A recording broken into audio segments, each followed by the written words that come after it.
Et yo, bienvenue, c'est Mike pour la vie de Mike, l'émission où je vous donne mon avis, même si vous ne me l'avez pas demandé. On va faire un petit rattrapage de pas mal de séries que j'ai pu regarder, mais j'ai pas eu le temps de faire des vidéos. Donc, on va revenir sur ces séries, sur le crime organisé américain, ou pas que américain d'ailleurs, et on va voir où c'est l'ascension des dealers ou des barons de la drogue. Voilà, ces séries qui deviennent un genre à part entière. Donc on est tous plus ou moins friands, moi je suis fan. Donc on va en parler de certaines dont j'ai vu ou pu rattraper les saisons. Bon, allez, c'est parti. Donc avant de vous parler, je vais faire un petit placement de produit avant de vous parler des séries. Je vais vous parler de mon groupe, La Résistance, avec 2 Z, REZIZTANCE. Donc on a sorti un nouveau projet. Attendez, je l'ai là. Tac. Qui s'appelle Cocktail Molotov. J'espère que vous voyez bien. Cocktail Molotov. Voilà, donc c'est un CD, il est disponible sur les plateformes légales, mais vous pouvez aller sur Bandcamp pour commander le CD. Voilà, vous avez 15 titres, donc 4 inédits, parce que on a sorti déjà 3 projets, donc ça reprend les principaux morceaux des projets, plus 4 inédits. Vous avez le clip, je vais vous mettre la chaîne YouTube pour voir les clips en description, donc si vous aimez le bon rap, un peu à l'ancienne, un peu boom bap, un peu voilà. On a un groupe de 7 MC, donc allez découvrir La Résistance si vous connaissez pas déjà. Cocktail Molotov. Comme ça vous donne un aperçu de ce qu'on fait. Accepte de voir les choses en face. Alors Snowfall, donc Snowfall c'était voilà, j'ai déjà fait une série donc je vais pas revenir sur la genèse. Là c'est la saison 5, donc je vais plus me concentrer sur la saison 5. Alors qu'est-ce que j'ai pensé de cette saison? Pour moi c'est une saison assez inégale en termes de rythme, en termes d'épisodes. Il y a des bons épisodes, il y a des un peu moins bons. On a l'impression qu'ils savaient pas trop où voulaient aller avec cette saison-là. Moi je suis friand des séries où il n'y a pas trop de saisons, 5 maximum, allez 6 pour que ça soit une bonne conclusion. J'espère que la 6e sera la dernière parce que voilà, faut pas tirer trop sur la corde aujourd'hui, il y a plein de concurrence. Voilà, donc la saison 5, qu'est-ce que je peux en dire? Donc voilà, c'est une saison comme je l'ai dit assez inégale. On retrouve notre héros avec il y a un petit laps de temps qui est passé, il a une meuf, on apprend qu'elle est enceinte. Il y a sa mère qui était à Cuba, qui revient de Cuba. Il y a Teddy qui était plus dans le... J'ai oublié de dire que ça spoil, mais forcément ça spoil. Hein. Si t'as pas vu la saison 5, va regarder Snowfall et va regarder pourquoi tu dois regarder Snowfall sur ma vidéo sur Snowfall. Voilà, là c'est du spoil direct. Donc du coup, voilà, c'est...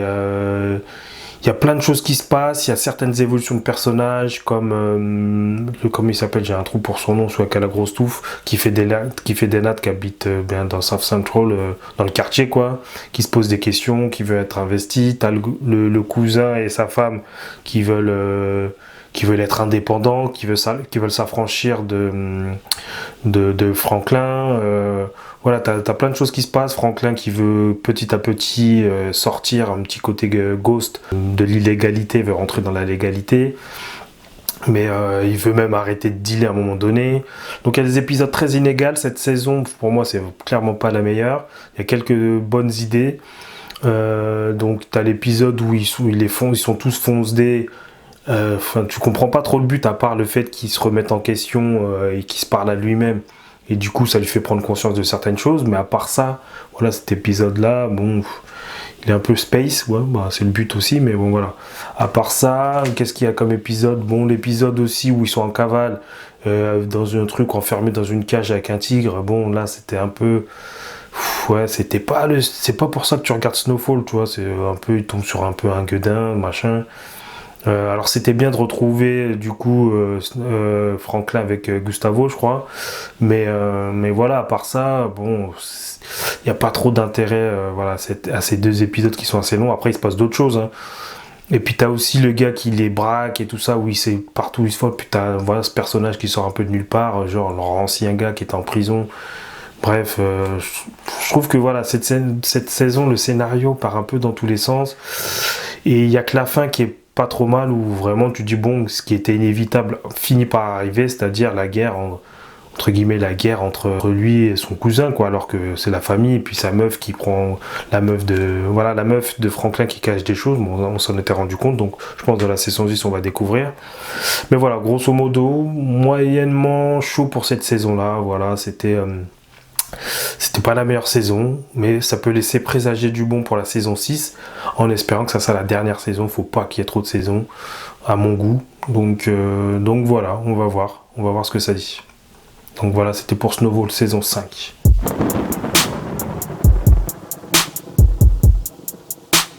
Comment parler des séries sur la drogue, sur les barons de la drogue, sans parler de maintenant ce qui est un univers, l'univers Power. Donc j'avais bien aimé Power avec ses qualités et ses défauts, hein. Tout n'est pas à prendre, mais c'était bien réalisé. Donc il y a eu plein de spin-offs, j'ai pas regardé tous les spin-offs. Tommy, bien sûr, c'est un des personnages préférés, donc c'était obligé qu'il fasse un spin-off sur Tommy. Et je dois dire que j'aurais préféré qu'il fasse, parce qu'à la fin de Power, il se barre vers Los Angeles. Et j'aurais préféré qu'il se barre vers Los Angeles, parce que là, tu vas Chicago, je crois que c'est Chicago, hein, si je me trompe pas. Et du coup, l'univers ressemble assez, c'est très proche de comment ça s'appelle, de New York. Alors que Los Angeles aurait été vraiment un dépaysement en termes de climat, en termes de fonctionnement, c'est très différent de New York forcément. T'as beaucoup plus de gangs, c'est pas la même culture. Alors que là, Chicago, New York, ça se ressemble un peu en termes de culture. C'est des blocs, c'est qui contrôle certaines rues. Voilà. Après, moi, ce que je reproche surtout à la série, c'est d'avoir vouloir transformer Tommy en Ghost un petit peu. Tommy, c'était un peu le fou qui réfléchit un peu, mais pas trop. Là, il réfléchit beaucoup. Il essaye de faire des alliances avec ceci, avec cela. Bref, ouais. Alors ça se regarde, hein, il y a de l'action. Après, tu sens qu'il n'y a pas aussi beaucoup de moyens. La réalisation, c'est pas ouf. Tu vois, par rapport à une série comme Snowfall, de ce que je viens de parler, où il y a plus la réalisation un peu plus léchée, la photographie, etc. Là, il y a pas, c'est pas trop ça. Après, bon, voilà, comme ils ont réussi à créer un univers, donc tu as envie de suivre forcément. Les nouveaux personnages, j'aime bien le frère qui sort de prison qui est boxeur, je trouve que j'aime bien. Par contre, le petit refrain, je trouve que c'est un peu naze. La famille d'Irlandais, l'acteur qui jouait dans quoi, il joue dans les motards, la merde, j'ai un trou. Bref, je mettrai le titre en bas, dans la série des motards. Donc je l'aime bien, lui il joue bien en un peu fou, en chef de famille un peu foufou, qui veut garder sa famille, qui veut pas que son fils, ils ont le clan quoi, ils veulent garder le clan entre guillemets sain, parce qu'ils veulent pas de Renoir dans la MIFA. Mais voilà quoi, c'est un peu du déjà vu. Il y a encore les, comment ça s'appelle, les Yougoslaves, les Mexicains, bref. Ça tourne en tour. C'est ça aussi un peu avec les séries de la drogue. Il y en a tellement maintenant que c'est difficile de faire preuve d'originalité. Donc à part le personnage de Tommy, où on a tous une sympathie pour ce personnage-là, le reste, c'est un peu du déjà vu. Bon, la nouvelle drogue qui va révolutionner, faut faire ses parts de marché. Il arrive, donc il repart de zéro, on va dire, dans ce nouveau truc, sauf même s'il a la connaissance. La partie familiale, bon, elle est pas super intéressante. Dans Power, son personnage, je trouve, est beaucoup plus développé, bizarrement, alors que c'est pas les héros de la série. Là, c'est les héros de la série. Bon, à part son frère, là, il a pas de relation avec une femme, alors que dans Power, il avait une relation amoureuse. Plusieurs même, commence à jouer sur ses décisions, etc. Là, il n'y a pas trop ça. Là, c'est... même dans Power, il y avait ce tiraillement entre Ghost et sa meuf qui était policière, et à la fois latino. Donc, il y avait plusieurs lectures en termes de Roméo et Juliette, entre guillemets, d'amour impossible. Et donc là, dans Tommy, c'est quasiment que l'histoire tourne autour de la drogue, que 100%.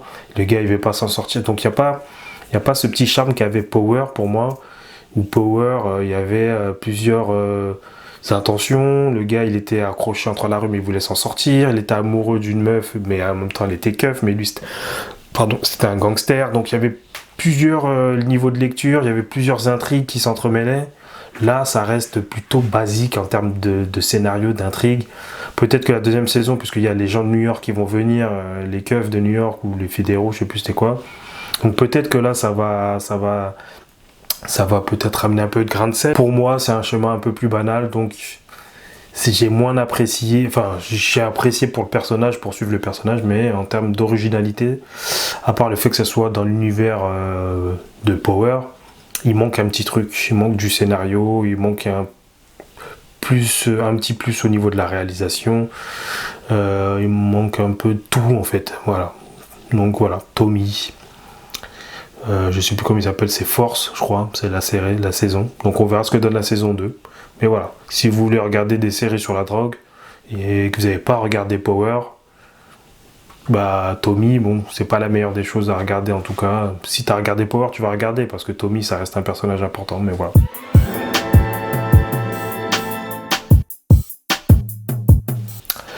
Ok, donc là on va parler de une série que j'apprécie particulièrement, c'est Top Boy.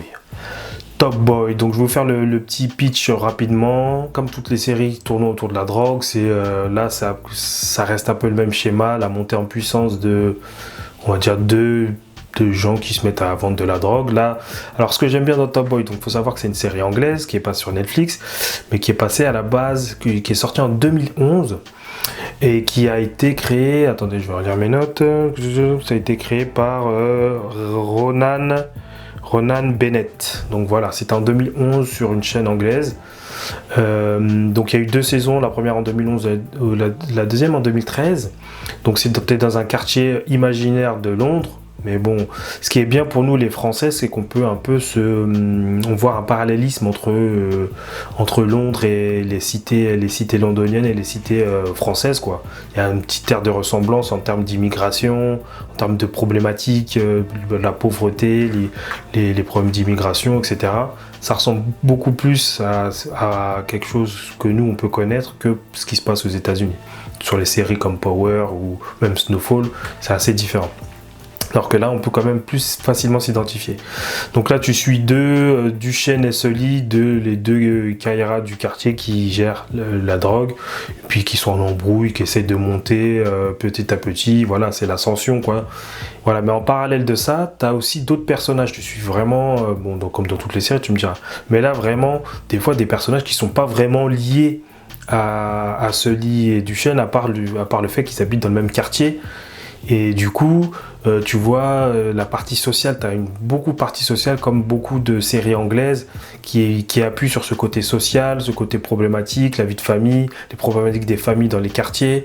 Donc c'est pour ça que c'est une série intéressante qui parle vraiment de la vie de la cité, sur tous ces aspects, la pauvreté, voilà, les problèmes familiaux quand les jeunes sont livrés à eux-mêmes, etc., etc.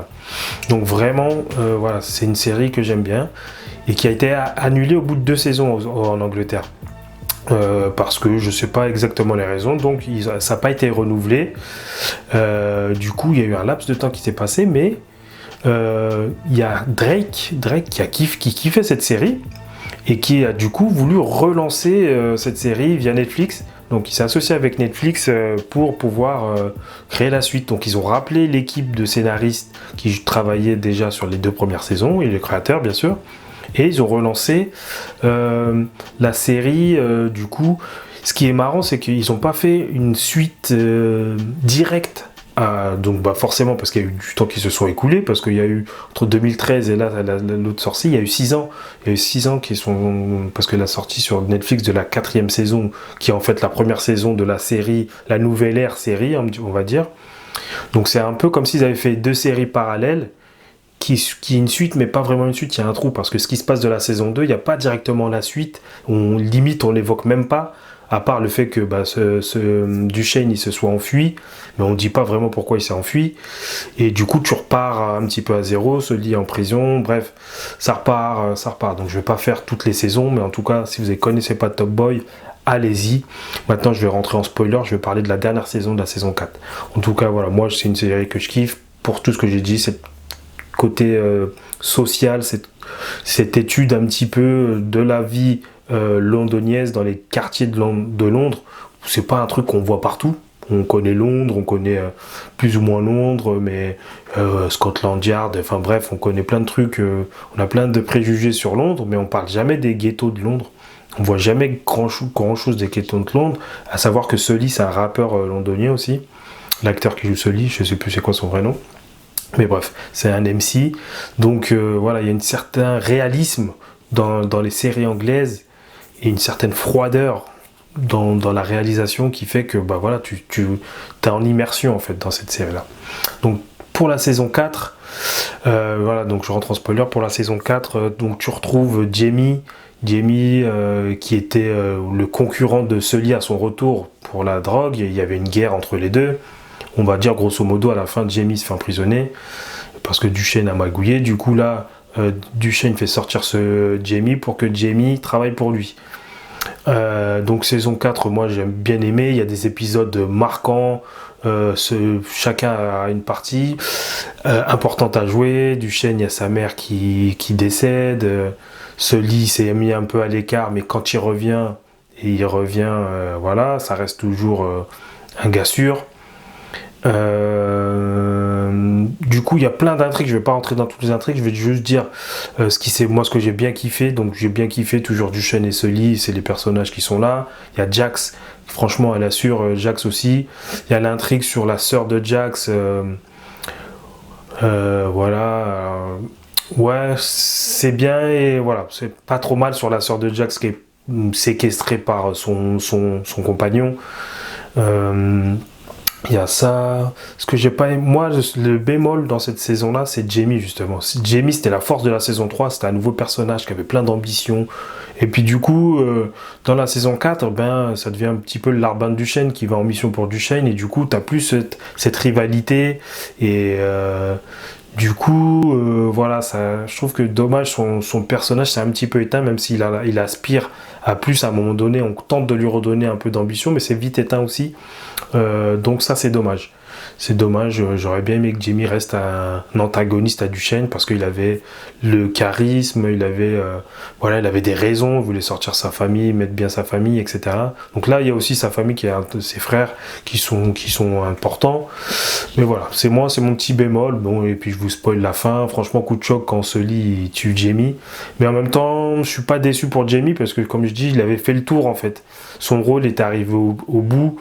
Et je pense qu'ils avaient plus d'idées pour ce personnage-là. Et j'ai hâte de voir par contre ce qu'ils vont faire dans la saison.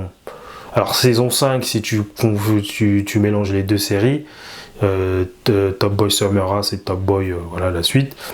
Mais sinon, c'est la saison 3 de l'ère Netflix, quoi. C'est la saison 3. Bon, en tout cas, voilà, j'ai hâte de voir ce qu'ils vont faire avec celle-là.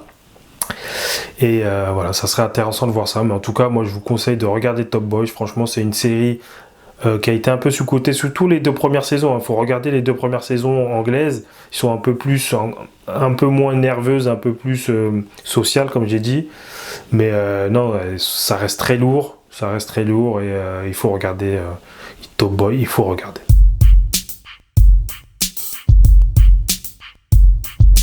Yo, donc là, on va parler de God of Harlem,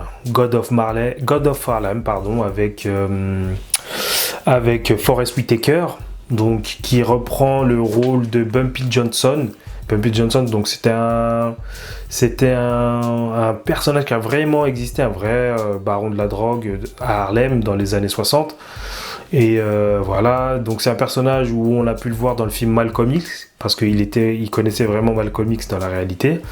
Et c'est un personnage qu'on a pu voir dans American Gangster, le film avec Denzel Washington, où le chauffeur reprend la suite. Donc dans cette légende-là, dans cette version de l'histoire, on va dire, de Bumpy Johnson, reprend la suite, c'est Frank White, ou je sais plus où bon bref, il s'appelle Frank quelque chose, qui reprend la suite et qui fait la Blue Magic dans American Gangster.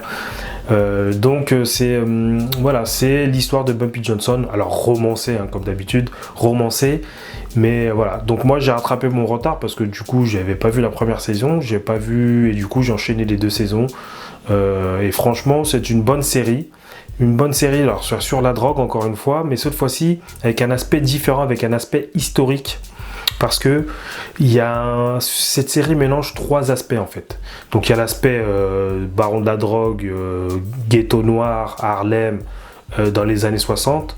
Il y a la partie mafia, donc ceux qui aiment bien les séries de mafia, donc il y a la partie mafia parce que lui c'est un ancien comparse de Lucky Luciano et qu'il n'a pas balancé, c'est pour ça qu'il a fait 10 ans de prison, donc dans la série il sort de 10 ans de prison, je crois que c'est Alcatraz, un truc comme ça, donc il n'a pas balancé, donc du coup il a le respect des Italiens, de la mafia italienne. Donc il y a une partie mafia italienne avec Vincent Del Fiorino, là je sais plus comment il s'appelle l'acteur, je mettrai le titre en bas. Cet acteur qui joue le Caïd dans Daredevil. Donc Daredevil, regardez, maintenant c'est sur Disney+. C'est un bête d'acteur en tout cas, voilà. C'est un bête d'acteur. Et du coup il y a des acteurs qu'on retrouve, il y en a un des affranchis, je sais plus comment il s'appelle. Voilà, il y a un acteur des affranchis aussi. Voilà, donc tu retrouves l'aspect mafia et tu retrouves l'aspect historique parce que les années 60, c'est la pleine période des combats des droits civiques. Tu as le personnage de Malcolm X qui est très important dans la série puisqu'il est proche de Bumpy Johnson mais avec des idéaux différents. Et on retrace aussi ce parcours de Malcolm X dans la Nation of Islam, puis quand il en sort, etc. Il y a aussi ce combat avec les droits civiques.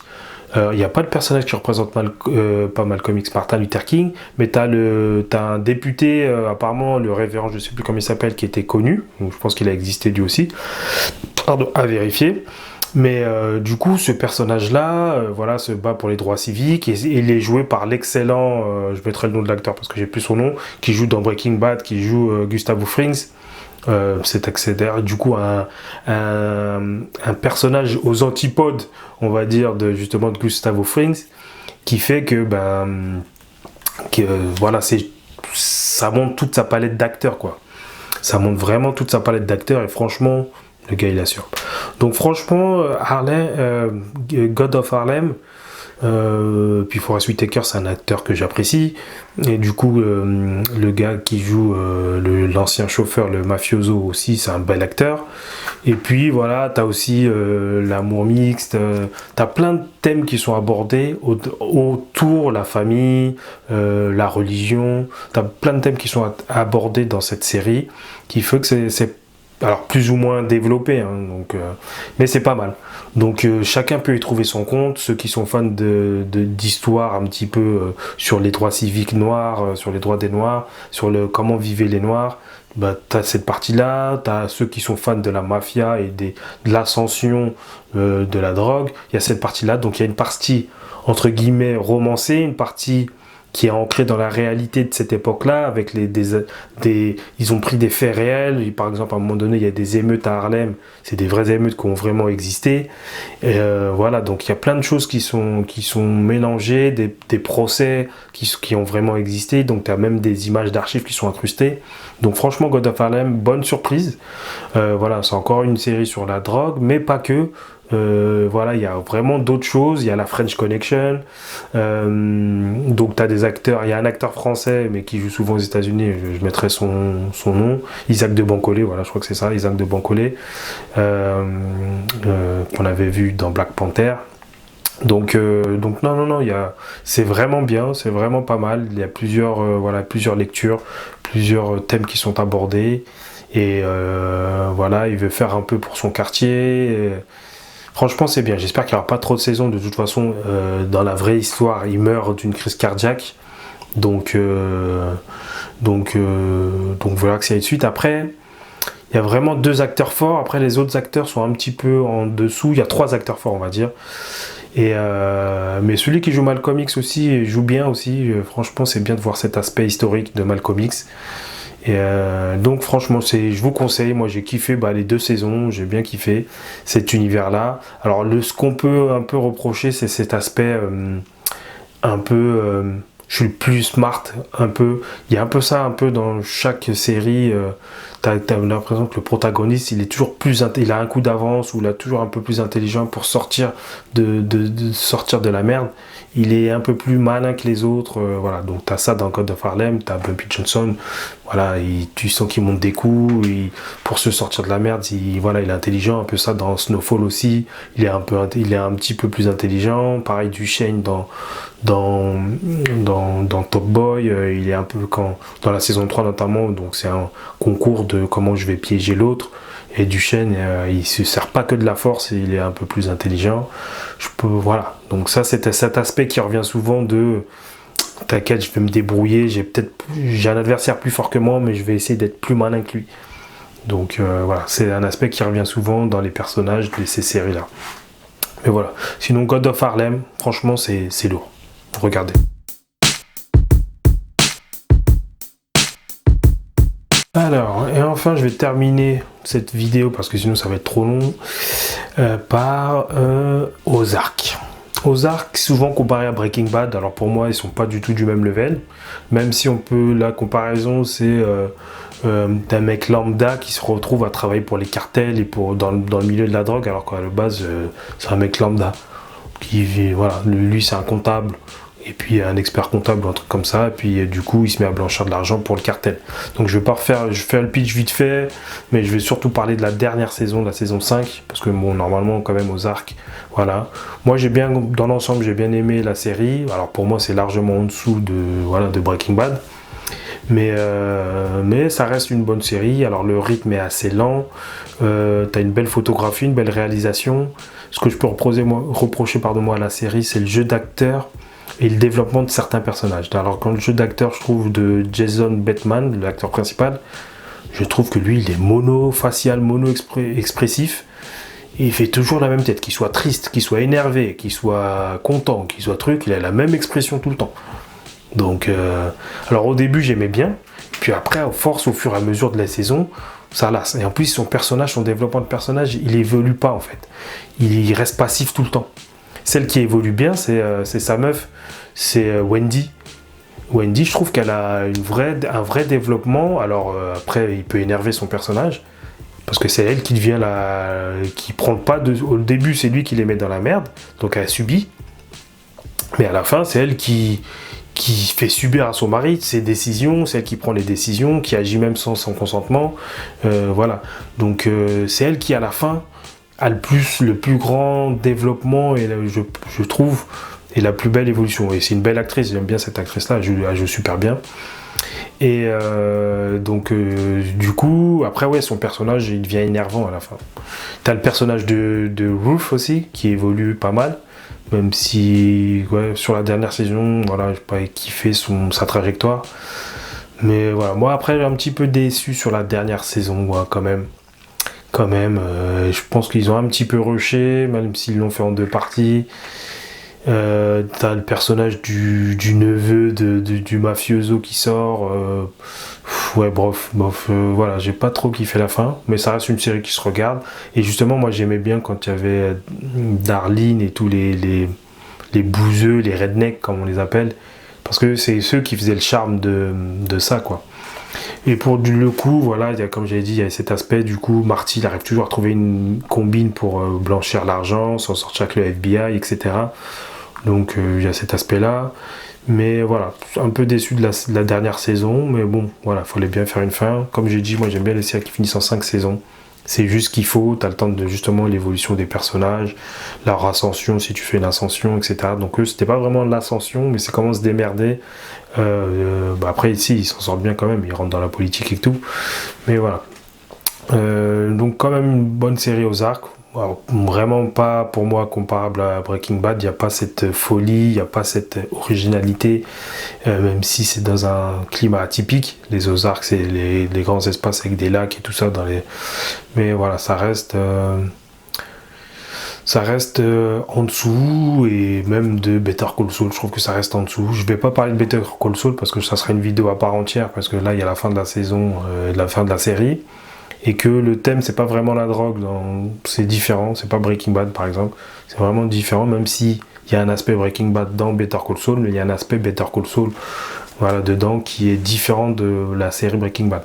Donc on en parlera à côté. Voilà.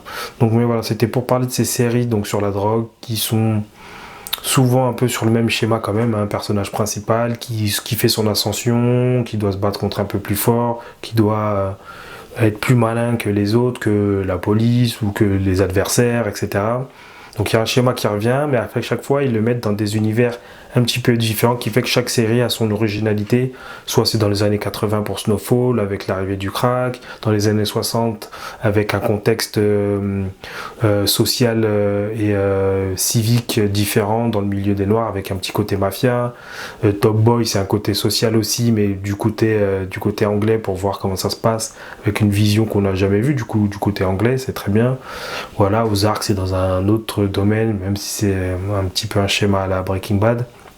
Bref, il y a chacun son originalité, donc c'est un style à part entière, et voilà, maintenant on aime, c'est devenu normal de suivre des protagonistes qui sont entre guillemets méchants, c'est des criminels, voilà, c'est devenu monnaie courante, comme dans les années 80 c'était, et 70-80 tu suivais les policiers. Les protagonistes c'était les policiers, les Starkey Hutch, les Rick Hunter, voilà, les Missions Impossibles. Bref, il y en a des centaines, ou des Colombo où c'était les policiers et t'étais du côté du gentil. Aujourd'hui, beaucoup de séries, les autour de l'univers criminel où tu suis les méchants.